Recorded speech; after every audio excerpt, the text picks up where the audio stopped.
السلام علیکم ورحمۃ اللہ وبرکاتہ۔ ویلکم ٹو ہم نعمانی یوٹیوب چینل۔ دوستو، ہم نعمانی یوٹیوب چینل میں آپ کا خیر مقدم و سواگت ہے۔ دوستو، آپ نے تھمبنیل میں دیکھ لیا ہوگا کہ اماموں کی تنخواہ 50,000 روپے۔ ہاں دوستو، آپ نے صحیح دیکھا ہے۔ اور دوستو، آپ سے گزارش ہے کہ اس چینل کا ضرور حوصلہ افزائی کریں، سبسکرائب، لائک اور شیئر ضرور کریں۔ شکریہ آپ کا دوست محمد تعلیم الاسلام نعمانی، یہ علامہ و مولانا مصلح قوم و ملت پیر طریقت حضرت عبدالمبین نعمانی صاحب کا کرم ہے۔ اب اس کو پڑھتے ہیں۔ کیا نیوز ہے کہ مسجد کے اماموں کو کم از کم 50,000 تنخواہ دی جائے۔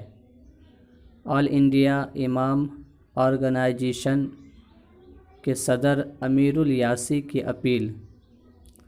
آل انڈیا امام آرگنائزیشن کے صدر امیر الیاسی نے شہر بنگلور کی مساجد کمیٹیوں اور متولیوں کے علاوہ محلہ کے مسلمانوں سے یہ اپیل کی ہے کہ ہر مسجد کمیٹی اپنی مسجد کے امام کی تنخواہ کم از کم 50,000 یا اس سے زیادہ ادا کرنے کے لیے قدم اٹھائیں۔ انہوں نے بنگلور کے الامان ایجوکیشن اینڈ ویلفیئر ایسوسی ایشن کے سلور جوبلی تقریب میں شرکت کے دوران میڈیا والوں سے ملاقات کے دوران کہا ہے کہ 1993 میں ہی سپریم کورٹ میں یہ فیصلہ سنایا گیا تھا کہ امام قوم کا لیڈر ہوتا ہے اور مسجد کے اماموں کو سرکاری گریڈ 1 افسر کے برابر کا درجہ دے کر اسی مناسبت سے ہدیہ پیش کیا جائے۔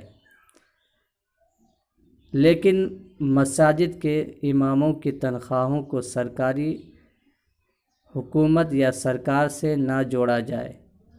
ہر محلہ کے لوگ اپنے محلہ کی مسجد کی ذمہ داری لیں اور مسجد کے متولیوں کو چاہیے کہ آج ہمارے مسجد کے اماموں کی جو مالی حالت اور سماجی حالت ہے اسے دیکھتے ہوئے یہ فیصلہ لیں کہ مسجد کے امام کے لیے مسجد کمیٹی اور محلہ کے مسلمان اور اس مسجد کے نمازی ہر گھر سے کم از کم ماہانہ 500 روپے جمع کر کے اپنی مسجد کے امام کو 50,000 تنخواہ ادا کریں۔ مسجد کے امام 24 گھنٹے خدمات انجام دیتے ہیں، لیکن ہم لوگ اور مسجد کمیٹیاں تعمیر مسجد کے لیے جس فراخ دلی کا مظاہرہ کرتے ہیں، یہ مظاہرہ امام مسجد اور مؤذنین کی تنخواہ کے سلسلے میں نہیں کرتے۔ اگر ہم اپنے اماموں کی تنخواہ خاطر خواہ ادا کریں گے تو اماموں کو آج خوشحال اور خود کفیل بنایا جا سکتا ہے۔ اماموں کے ساتھ عدل و انصاف کی ضرورت ہے۔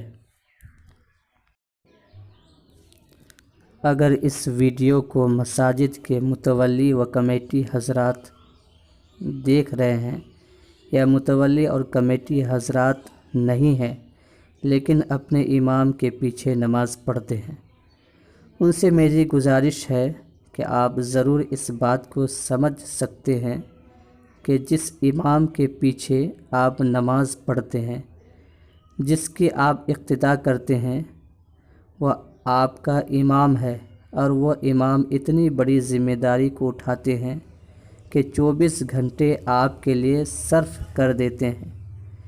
یہ بہت بڑی ذمہ داری ہے۔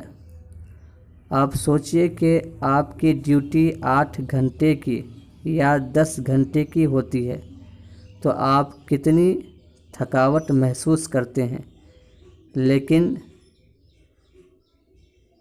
نہ چھٹی کر سکتا ہے، نہ میت میں جا سکتا ہے، نہ شادی میں جا سکتا ہے۔ امام آپ کے لیے، آپ کے محلہ کے لیے، آپ کے گاؤں کے لیے ساری چیزوں کو قربان کر دیتا ہے، لیکن آپ امام کو